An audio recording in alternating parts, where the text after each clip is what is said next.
예, 2주 동안 잘 지내셨습니까? 오늘이 지금 4주 거죠? 만화식자. 그 사이에 잊어버리신 거 아니에요?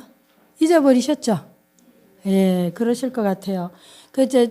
이 수업은 제가 가능하면은 앞뒤 연결도 되고 또 그러면서도 동시에 앞뒤 연결이 안 돼도 되는, 그러니까 처음 듣는 분들이라 할지라도 뭔가 기본 메인 어떤 그 주요 메시지는 이렇게 파악할 수 있는 그런 방식을 제가 조금 채택하고 있거든요.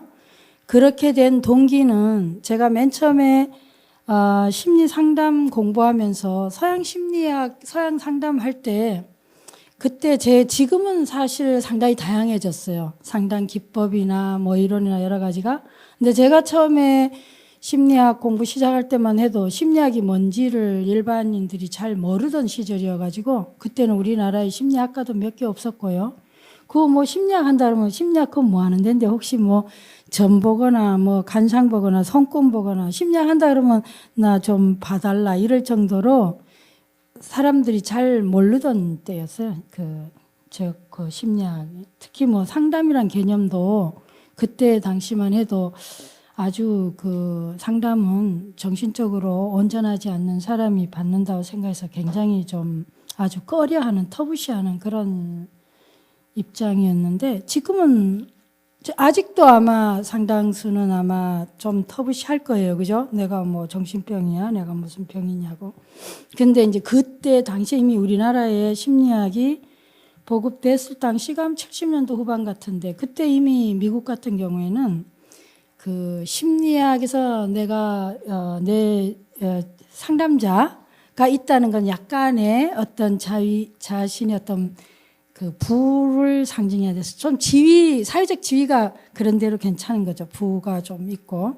그러지 않으면 일단 그때 지금은 특히 가족 치료나 뭐 부부 상담 같은 거, 이혼 상담 이런 거는 거의 그 의료보험 혜택을 받습니다. 그래서 굉장히 그 분야의 전문가 그냥 받으면 200불, 뭐 40불, 50분당 250불, 그래서 기본적으로 100불은 넘죠, 의사들이. 그런데 뭐 거의 5불, 7불 정도 내고도 이혼 상담 같은 걸 받을 수 있을 정도로 그 의료보험 혜택이 이제 되고 있는데 그때 당시에 이제 그런 게 없으니까 상담은 아무나 받을 수 있는 게 아니었거든요. 굉장히 뭔가 이게 약간은 좀 형편이 좋아야 할 수 있었고, 그래서 내 상담자가 뭐 그러는데 이런 식으로. 그러니까 우리가 왜 보통 신체적으로 내 주치의가 있다 이러면 왠지 굉장히 좀 있어 보이듯이 내 상담자가 내가 뭐 이렇게 상담을 받았다 이런 것도 일종의 그런 어떤 사회적인 지위나 어떤 위치, 부를 좀 보여주는 간접적으로 그런 입장이었어요. 그때 거기서는 이미 70년대 후반이니까 심리학 조류에서 정신분석, 행동주의, 심리치료, 그다음에 인지치료 뭐 전부 자초월 심리학까지 다 이미 인본주의 심리학까지 다 이렇게 완성되고 아주 발전된 이런 상황이었으니까 아주 성숙한 단계죠. 심리학이 저변에 다 그런 단계니까 그랬는데 우리나라는 이제 그때 막 이제 도입돼 가지고 시작 단계여서 심리학의 많은 이론이나 깊은 것 중에서도 주로 공부한 게 거의 다가 이제 정신분석, 프로이드, 좀 더 나가면 융, 뭐 그 정도. 인본주의 심리학도 그때 그다지 공부를 했거나 전공해서 강의를 잘 할 수 있는 그런 적은 없었어요. 게다가 뭐 교재 같은 것도 거의 다 영어고 번역서도 별로 없고 이런 아주 상황이었는데 그러면서 그 정신분석 이론 같은 거는 정말 굉장히 아주 그때 당시에 지금 봐도 처음 보면 굉장히 파워풀해요. 그러니까 굉장히 매료되죠.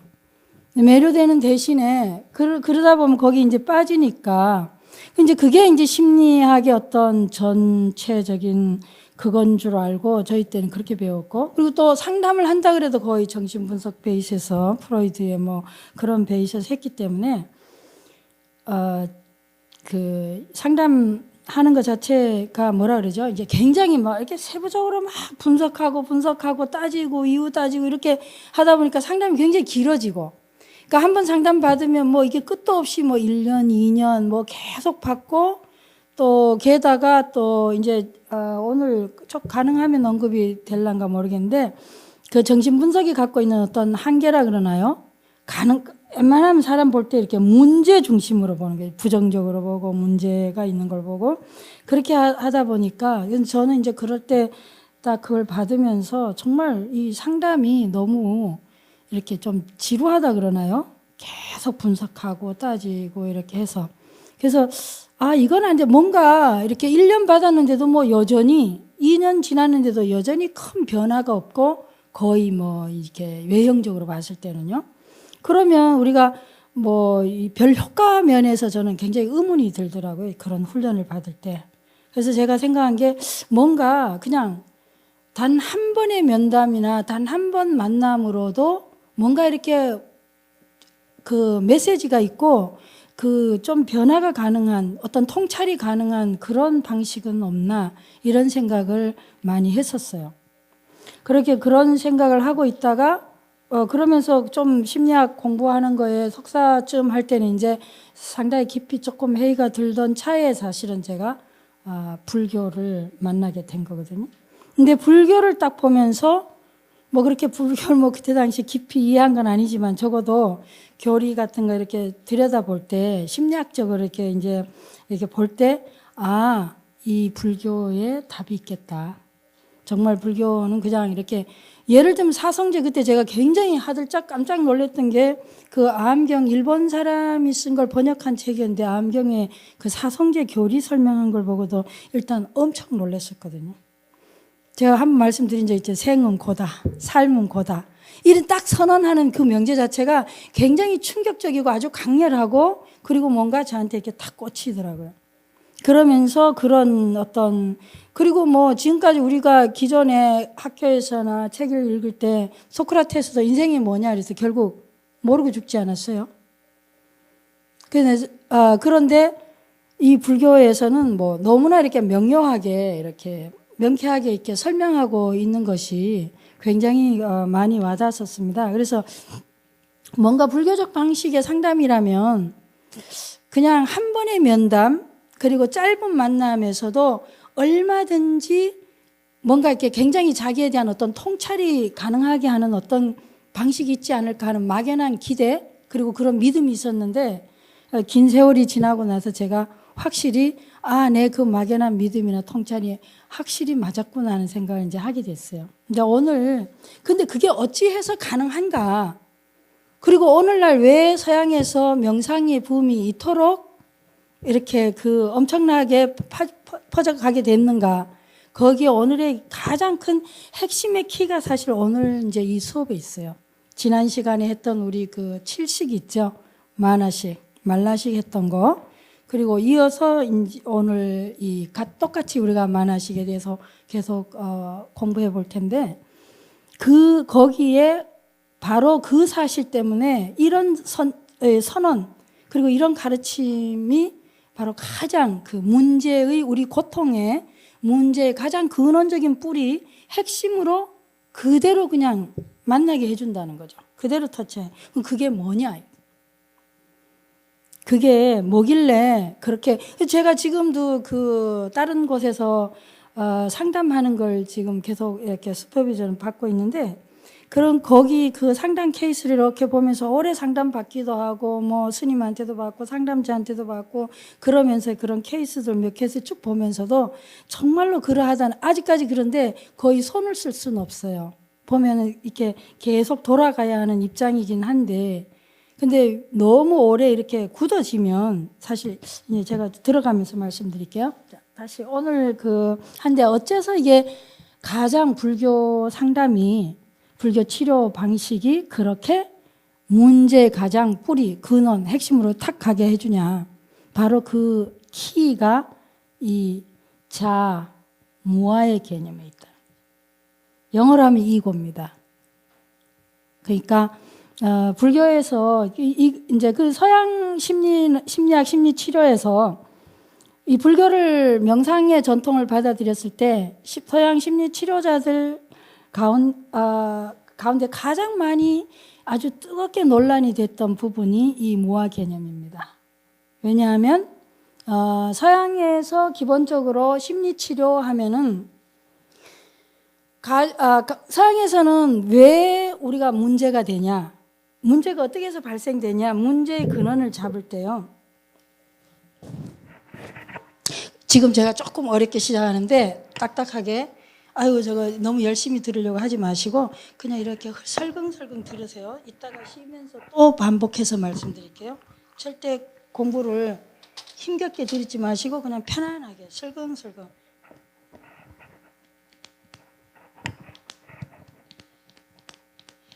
문제가 서양에서 이제 그냥 제가 간단하게 심리학사에 서양의 심리치료 필요한가요? 하지 말까요? 그냥 한번 해볼게요. 요즘 이제 심리학 많이 나오니까 정신분석이 있어요. 1, 2차전 우리 여러분들이 잘 아시는 프로이드 정신분석 치료.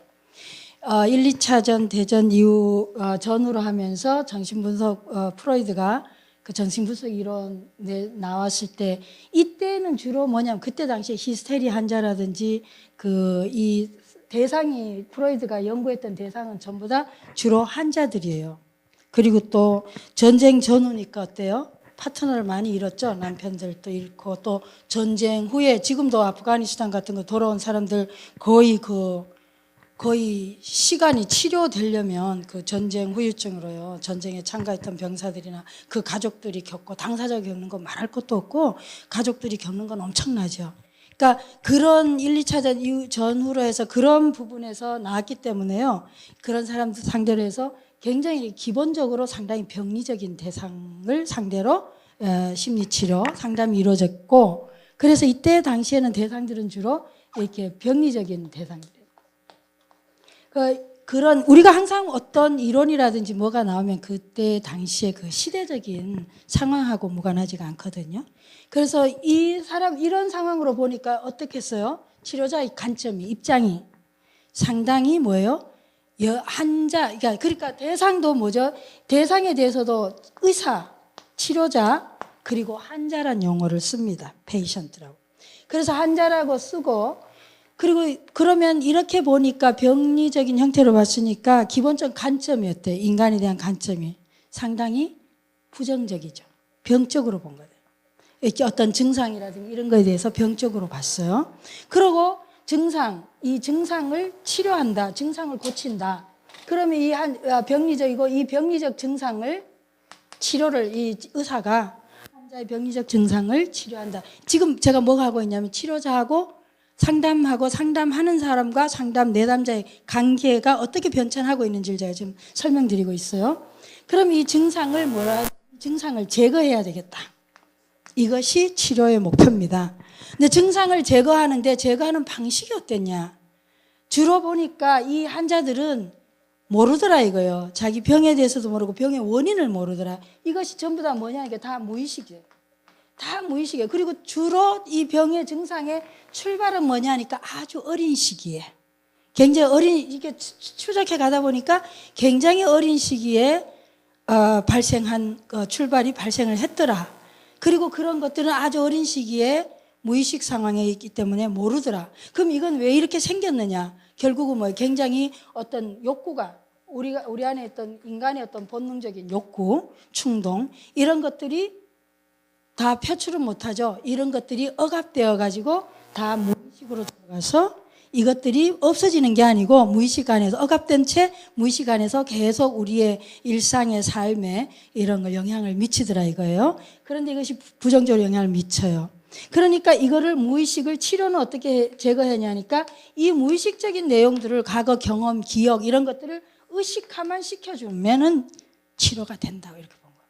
의식화. 무의식적인 그런 내용, 억압된 무의식적인 욕구, 충동, 경험, 기억들을 의식화 시켜주면은 원인을 밝혀내면은 밝혀내고 나면은 뭐예요? 치료가 된다. 그러니까 이름도 정신 분석이라고 해요. 분석하는 마음의 구조, 증상, 현상, 원인 이런 거를 밝히고 주로 뭐 여기서는 해석하고 분석해내고 그래서 치료자, 환자, 의사, 환자 이런 관계 형성이 됐더라는 거예요.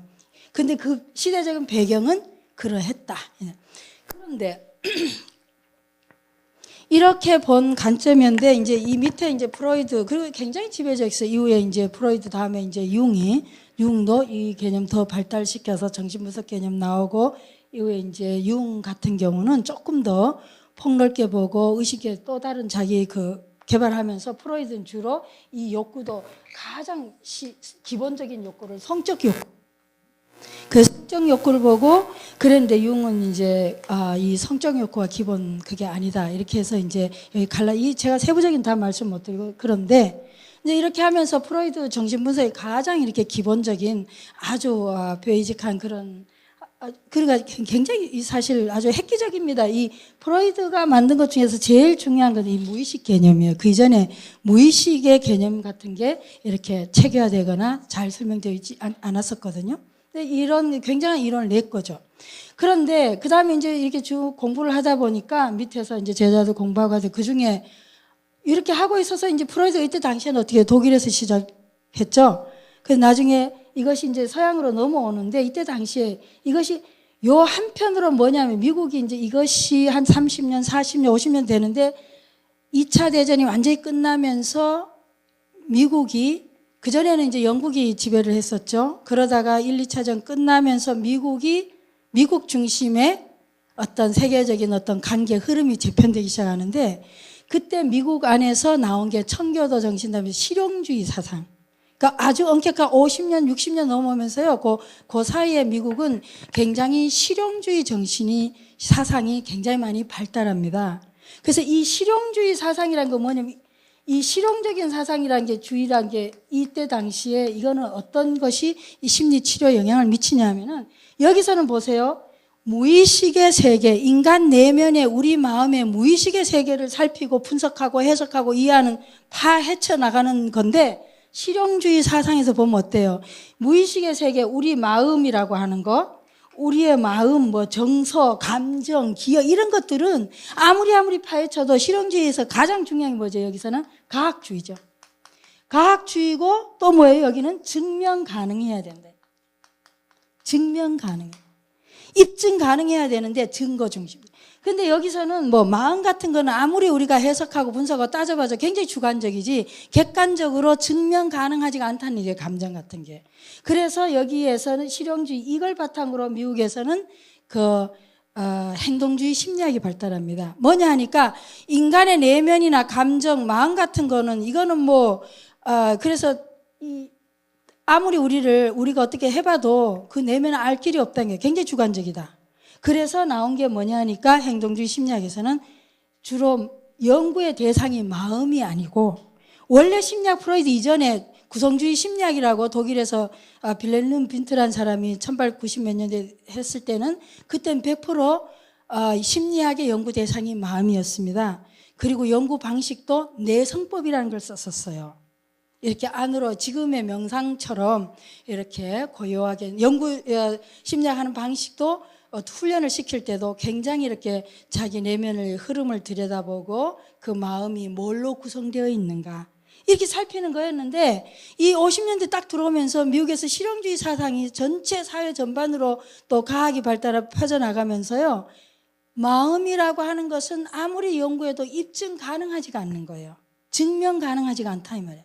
그러니까 그 마음 그런 거 연구해봤자 아무리 연구해도 객관적으로 뭔가 타상소, 신뢰도 이변이 이렇게 증명이 안 된다는 거죠. 그러니까 이 마음이라고 하는 거는 이 행동주의 심리학에서는 이거 우리 모르겠다 이 말이에요. 하나의 자극이라는 게 사회적인 환경 자극이 있으면 이 자극하고 우리 마음의 내면에 뭔지 모르지만 이것이 작동을 해서 겉으로 드러나는 건 뭐다? 행동이다 이 말이에요. 그러니까 심리학의 연구 대상으로 이거 증명하지도 못하는 이거 오리무중에 마음을 연구할 것이 아니라 뭐예요? 우리는 행동을 연구해보자. 인간 행동을 연구하자. 행동 연구는 정확하게 규명 가능하고 겉으로 드러나잖아요. 증명 가능하다는 거예요. 그래서 여기서 이때부터는 여기는 뭐예요? 앞에서는 뭐죠? 마음이었으니까 정신을 분석한 거예요. 그 정신 분석이에요. 이름이 그대로 드러나죠. 그러다가 심리학이 행동주의 심리학, 행동주의 심리학이랍니다. 이거를. 그러니까 행동 중심 넘어간 거예요. 행동주의 심리학으로. 왜? 입증 가능하고 과학적이고 객관적으로 연구 관찰 가능한 거지. 마음은 객관적으로 연구 관찰 가능하지가 않다. 주관적으로 내면을 봐야 되는데 그 마음 누가 보냐. 내 마음 내보기도 힘들고 상대 마음 보기도 어렵고 이것은 너무 복잡하다는 거죠. 그래서 행동을 보게 됩니다. 그 행동을 보고 이것은 블랙박스로 처리하고 결과적으로 드러난 행동을 중심으로 연구하기 시작했다. 그러니까 행동을 연구하기 시작하니까 어때요? 마음 연구할 때 무의식을 들여다본다든지 뭐 이런 내성법을 쓴다든지 아니면은 이렇게 거기 눕혀가 연구할 때도 그런 마음이 뭘로 구성되어 있나 뭐 정서 이런 걸 봤는데 행동을 보게 되니까 인간 행동을 연구하다 보니까요. 사람을 어떻게 요리요리 조작해가 연구할 수는 없거든요. 그러다 보니까 이 행동주의 심리학에서는 주로 연구 대상으로 쥐나 고양이나 뭐 이런 걸 원숭이나 그러니까 동물을 비둘기나 이렇게 동물을 인간 대신으로 연구 대상으로 삼아서 연구해서 그 결과를 인간의 행동을 같이 포유동물이잖아요. 그러니까 가장 인간에 가까운 그런 동물 행동을 연구해가지고 인간에다가 비추어서 설명하게 된 거예요. 그래서 이쪽으로 행동주의 심리학으로 넘어오면서 연구 대상이 인간 자체를 조작해가 연구할 수는 없죠. 그런데 2차 대전 했을 때 사실 독일이나 일본 같은 경우는 그 마루타 있잖아요. 사람을 갖고 그렇게 비인간적으로 잔인하게 이렇게 연구를 해서 의학에 많이 썼지만 또 이쪽 이제 정식으로 이렇게 합리적으로 할 수는 없는 거죠. 법적으로. 그러니까 이 심리학에서 연구 대상들이 전부 다 인간 행동을 연구하기 위해서 동물, 비둘기, 고양이 잡고 쥐 잡고 뭐 이렇게 개 보고 이런 식으로 연구 대상으로 삼았어요. 그래서 인간에게 적용을 시키고 그러다 보니까 행동 중심이 됐을 때 가장 특징이 뭐냐면 굉장히 기계적이다. 근데 나중에 이제 이 행동주의 심리학은 너무 말이지 기계적이다. 행동 주시로 하니까 여기서 나온 거는 너무 이 상담자 자체도 이쪽 이론 바탕으로 했을 때는 행동 치료가 되거든요. 행동 수정, 행동 교정 이렇게 들어가니까 마치 치료자의 역할이 앞에서는 의사였다면 이쪽으로 넘어오면 훈련자가 돼요. 교관처럼. 치료자 역할이 이제 그런 식으로 바뀝니다. 이 이론에 의해서 행동 수정, 행동 교정 이렇게 들어가니까 그리고 치료의 기법 같은 것도 이제 다양하게 나오는데 역시 좀 바뀌어요. 그래서 이렇게 해서 나오고 있는데 그 다음에 이렇게 해서 50년대, 60년, 70년대까지 넘어옵니다. 60년, 이제 50년, 60년대 굉장히 이제 피크에 많이 오는데, 이제 이때 이제 앞에서 심리학 그럼 정신분석 공부하고 행동주의 공부하고 이러다가 보니까 한 70년대쯤 오면 60년대 말 이때에 오면 미국이 굉장히 전쟁이 끝나서 이제 안정의 1, 2차 대전 완전히 끝나고 상당히 안정기에 들면서 아주 많이 번성합니다. 그러니까 우리가 뭔가 물질적으로나 정신적으로, 물질적으로 일단 풍부해지면 정신적으로 좀 릴렉스가 되죠. 안정되고 여유가 생기잖아요.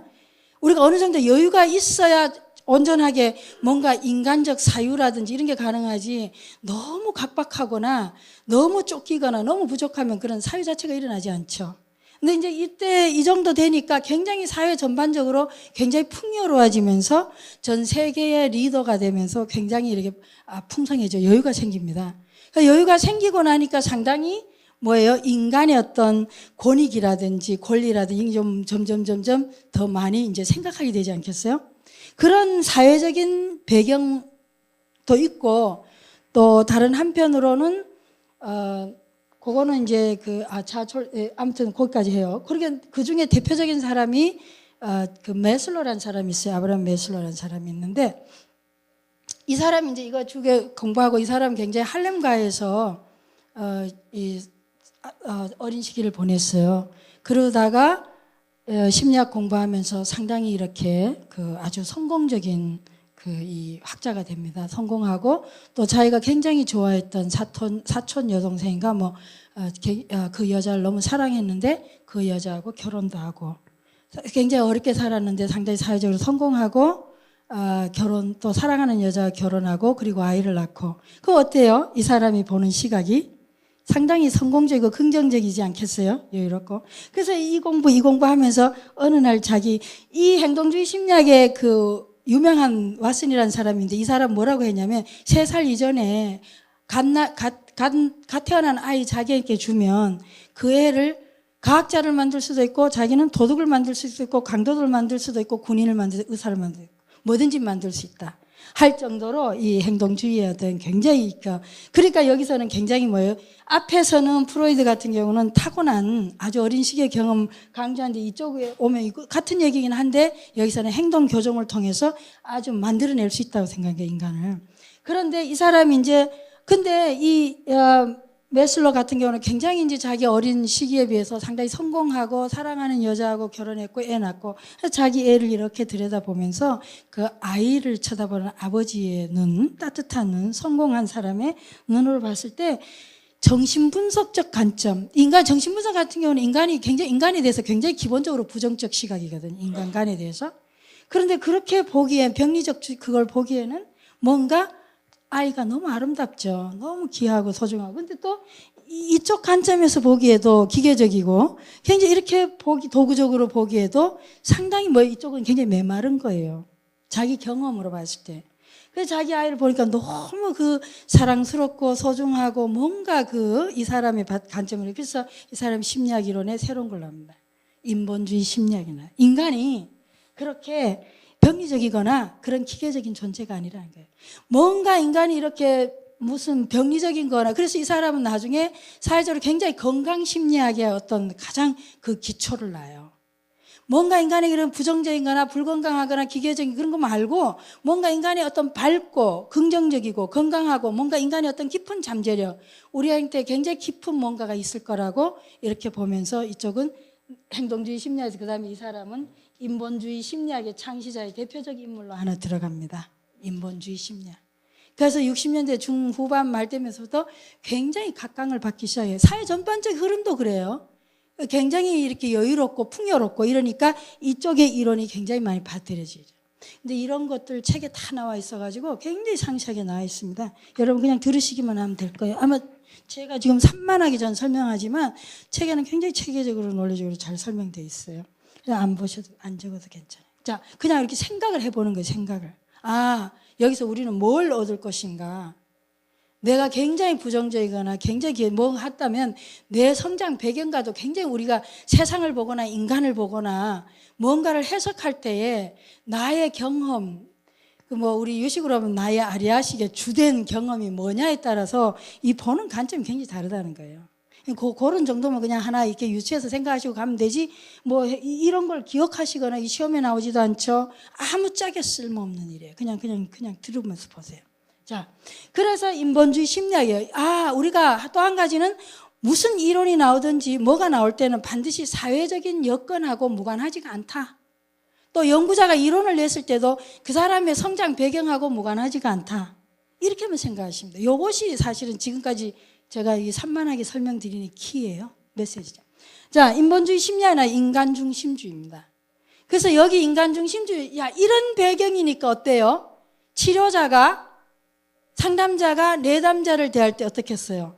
여기에 오면은 뭐죠? 여기는 굉장히 엄격합니다. 숙제를 주고 말이지 거기에 따라 이렇게 해야 되는데 저기서는 또 막 이렇게 따지고 분석하고 그러죠?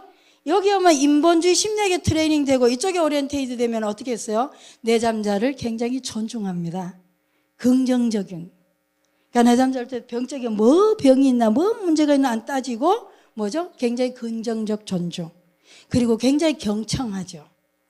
무시하거나 떼고 이렇게 행동부터 받고 이게 아니라 훈련하는 교관 태도가 아니고 여기 오면은 굉장히 상대가 느끼는 경험하는 그대로를 그대로 경청하고 존중하고 공감하고 존중하고 그리고 뭔가 관점을 볼 때도 이 사람이 겉으로 이렇게 여러 가지 심리적인 증상을 호소하긴 하지만 기본적으로 이 사람 안에 뭐가 있어요? 성장할 수 있는 잠재력 그리고 뭔가 긍정적인 많은 힘이 있다고 보는 인본주의, 인간중심주의 이렇게 변화합니다.